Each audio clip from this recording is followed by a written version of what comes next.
honor now of presenting our Squadron Commander, Major Chuck Stone.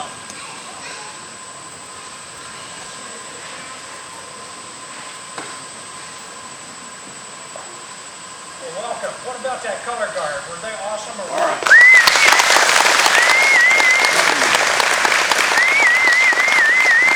I have to brag on them just a little bit. They compete for this honor all over the nation, all 50 states. Every squadron that wants to can have a color guard, and they compete to see who is best. And let me tell you, this color guard that you saw tonight is from just up the road here a little bit in Springfield. They are number 2 in the nation. Number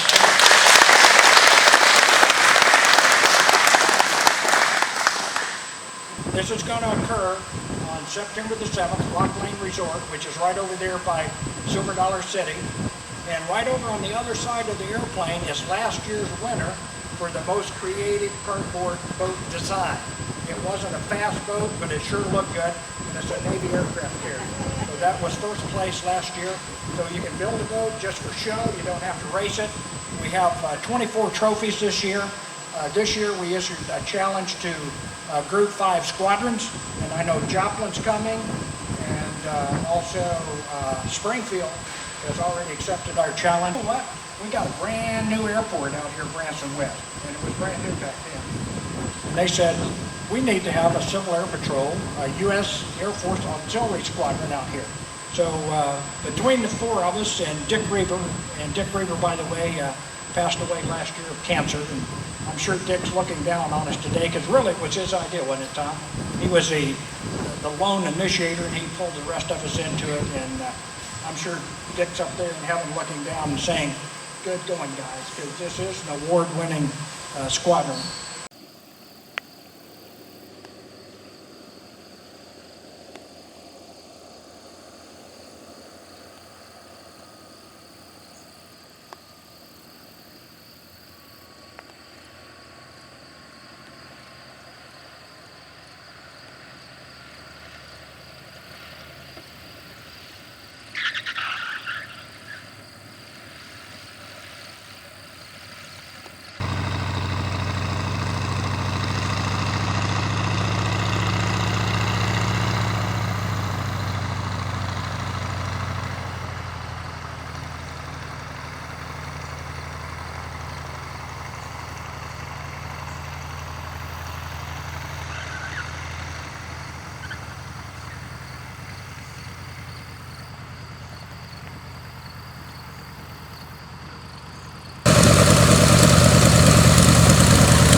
That was Mark Trimble in that Waco.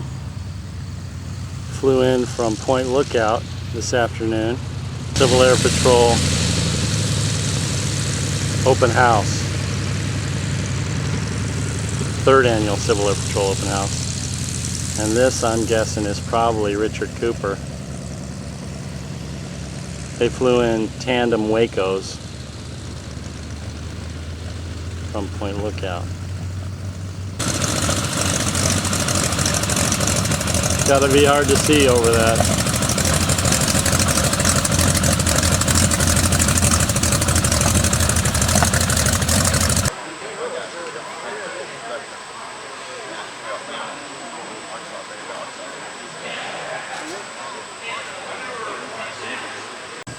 This is, to me, the epitome of community service. It's not just to the community, it's to the nation. Civil Air Patrols in all 50 states and Puerto Rico. Thousands and thousands of people belong, and they give their time, their own money to be in it, and you see the result in saved lives. You see the result in developed youth who go on to become great citizens and graduate from college or career in aviation. The list goes on.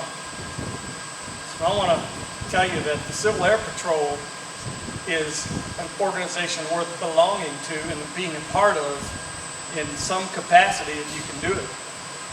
How many of you are junior members out here? I see some hands. How many cadets do you have? Weak. Stick them way up like this. There you go.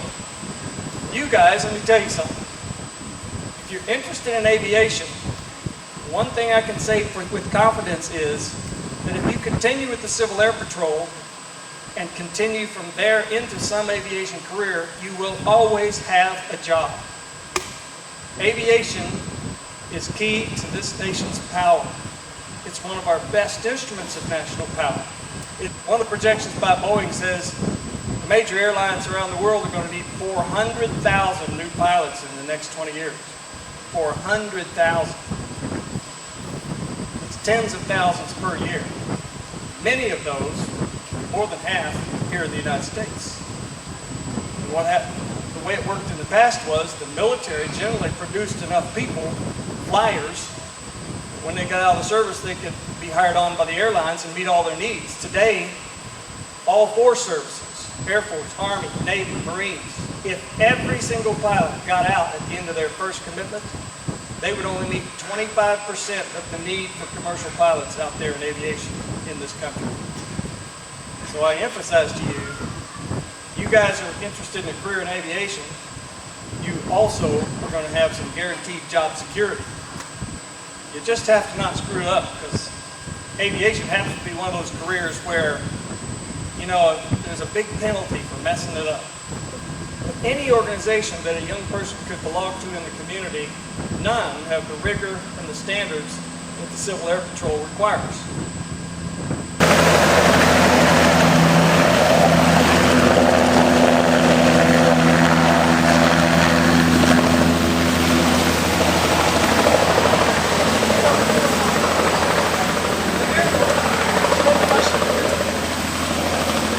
Our nation's aviation power at play. Look at the value of the medevac helicopter capability. I mean, how many more lives were saved today that would not be possible if we relied on normal ambulance for some of these critical injuries? And I can tell you on the battlefield it's played a huge role. Love that. I flew one of those once. Those are sporty. I was lucky enough to fly a range of airplanes in my career. I was a fighter pilot for most of my career, but as I became more senior in rank and commanded other organizations, some of them had helicopters, and some of them had heavy aircraft, airlifters, tankers, those kind of things, bombers. But I got to tell you, when I got in a helicopter about 10 years ago and started flying around, I thought for a second I might have missed my calling, because that is fun.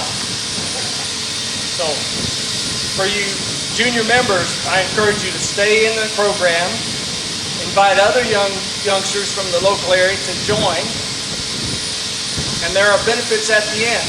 You will be glad your entire life that you did it. In fact, it's kind of like serving in the military. There is no doubt in my mind that anybody who serves will always be able to sit on their rocking chair when they're really old and say, you know what, I did something with my life. I served my country, the greatest freedom-loving country in the history of mankind, and I made a difference. So, I mentioned earlier I was a fighter pilot. I was lucky enough to fly the F-15, the F-16, F-5s with the Aggressor program, and F-117 stealth fighters. Flew a couple others, but wasn't an actual squadron team member on those, F-4s and German Tornadoes and British Jaguars. I had fun in those. That Tornado's nothing but a truck, I tell you. I mean, I don't know why they call it a fighter. It's certainly not any kind of sports car. Which gets me to my point about F-117s, the first stealth fighters we had. It is not sporty. You would think because it has the F word, the fighter word, that it's pretty sporty, but it's not. In fact, it was so unsporty and unstable that we didn't let anybody fly it unless you had 1,000 hours in a high-performance fighter in your previous career and were hand-picked to do it, because it was kind of dangerous. One reason is because it didn't have a tail on it. It was just a wedge. Had no empennage, no stabulator, elevator, any of that stuff you see at the back of an airplane. It's just two wings. That's nothing but a really streamlined spike, if you will, that goes through the air, and there's no curved surfaces on it, like you see curves on this aircraft over here. The stealth fighter is all flat surfaces. There's just so many of them it has a shape. got to tell you this thing is underpowered.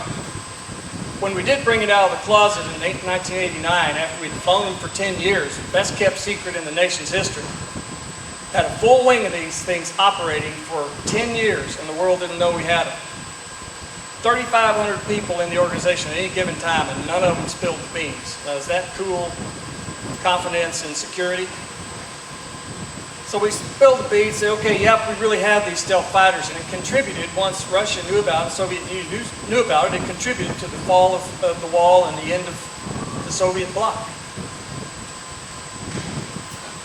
After it was out in the open, we would take it to air shows, and we'd put lines around it and security forces so people couldn't get up to it, but it was at least on display.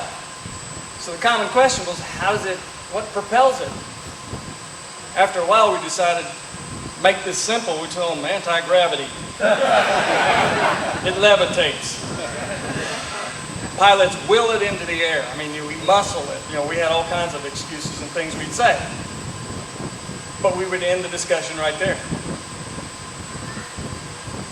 The story I want to tell you is that concealment, that stealth factor of that really neck-down exhaust contributed to it being tremendously underpowered. So when I got to the stealth fighter, I was used to flying afterburning fighters that you could load them up with everything under the sun. You like that afterburner, it throws your head back and you are airborne in 2,000 feet, 3,000 feet. The max you're going to go is a half a mile and you're rocking it off the ground. I get in a stealth fighter and there's no two-seaters. So the first time you get in it, you are alone. You've got no instructor. You've had a few simulator rides, but that's not quite the same as a real airplane. Anybody who flies will tell you that. So I get in this thing and head down the runway at Holloman Air Force Base, New Mexico. Luckily, it has a really long runway. It's a hot day, but not super hot. It's about 95. I had half fuel load in this thing. Half. It'll hold 20,000 pounds internal. I only had 10,000 pounds. Did the computation for takeoff and landing, and I find out that my rotate speed is 209 knots. Let me think about that. Rotation is where you get going really fast down the runway and you got to raise the nose to get the little bite on the air with the wings so you can fly. The main wheels are still on, but you rotate the nose so you're at an angle like this. You don't lift the nose off until 209 knots. Let me think here. For you guys to convert that, that's the same as about 230 to 40, about 240 miles per hour if you measure it in a car. And not many other people drive things that routinely go 240 miles an hour on the ground. Well, I head down track, and in the first 1,000 feet I had about 100 knots. I'm thinking, well, maybe this is better than I computed. Maybe I made an error. Of course, you're thinking really fast because this all happens really fast, up to 100 knots. It took me almost a mile and a half to get that other 110 knots. I didn't think I was ever going to get airborne. Well over 2 miles for takeoff roll. When I do get it airborne, the thing is so underpowered that they've briefed us up. Be careful you don't raise the gear too early because that drag of the gear doors opening might slow the airplane down enough that you're going to settle back onto the ground. So you want to get airborne, hug the ground a little bit, get another little bit, get 10 or 20 more knots, and then raise the nose and get that gear out. And even then, you're in something that we call the PLAZ, possible loss of aircraft zone. You got to fly it really delicately. You don't want to bleed off into your speed or your energy. You want to get it up to about 250 knots before you do anything serious. From 250 to about 450 knots, this thing behaved a lot like another fighter. For one maneuver, then it lost all its energy and you had to gain it back somehow. So I'm lifting off here and thinking, hey, I got this made. Then the next event in the flight, the curiosity of flying the stealth fighter occurred. I almost ejected.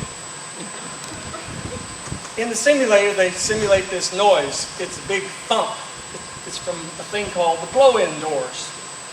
Blow-in doors, 2 of them are on the stealth fighter. They're about the size of that van from the door back. One on the right side, one on the left side. And when you're low speed on the ground and just getting airborne, these blow-in doors open to give you a whole lot more air that can go in there and get more thrust. Well, after you get a certain speed, when enough is ramming through the protective grid on the front of the thing, then the doors will close. Well, in the simulator, there was this little noise like thump, thump. Maybe it sounded like that. When it happened to be the first time, it happened about 247 knots, I thought the airplane was coming apart. It was a tremendous kaboom boom, shook the entire airplane, and I had been in my earlier career subject to compressor stalls and an engine blowing up and been in combat before. It kind of sounded like that, and I thought, I'm going to lose this airplane. And right that time, there's a guy chasing me in a T-38, a little trainer, a little supersonic trainer. And instructor pilot gets out there because there's not two seats, he can't be with you. He's chasing me. And over the microphone, there's a whisper. Because I was seriously thinking, I got to get ready for ejection here. He just whispered, I know what you're thinking. Don't do it. Sure enough, went through the rest of the flight, things were fine until the next adventure, which is landing this thing. And in the debrief, he goes, you're getting ready to jet, weren't you? Well, I was thinking about it, not seriously. No, not really. I mean, I was cool. He goes, just don't feel special. He says, everybody who flies it the first time hears that and can't believe it's that loud. So I just thought, that'd be an interesting story to share with you, being that this is an aviation-oriented organization, and anything that goes wrong in an airplane, any little noise, you pay particular attention to. Most of those noises, you sort of dedicate yourself to paying attention to them. But that noise, it took your attention. It had you. It's something we had to constantly try to teach people as they flew the aircraft. So, I've talked enough. I have some other stories I can share with some of you if you'd like on the side here. I'll stick around for a while. I want to say thank you to all who have shown up, and those of you who aren't part of the CAP, believe me, you just touched a world-class organization. World-class. One that I place far above any nonprofit organization anyone could ever join. It has real missions that make real difference in our life and our national security. And it's all volunteer. Again, thanks to the leadership for all your accomplishments and motivations that brought you these awards in the past. I wish this unit the best of luck in the future, and I look forward to interacting with you down the road some more and being involved in some more events you have. Thank you very much.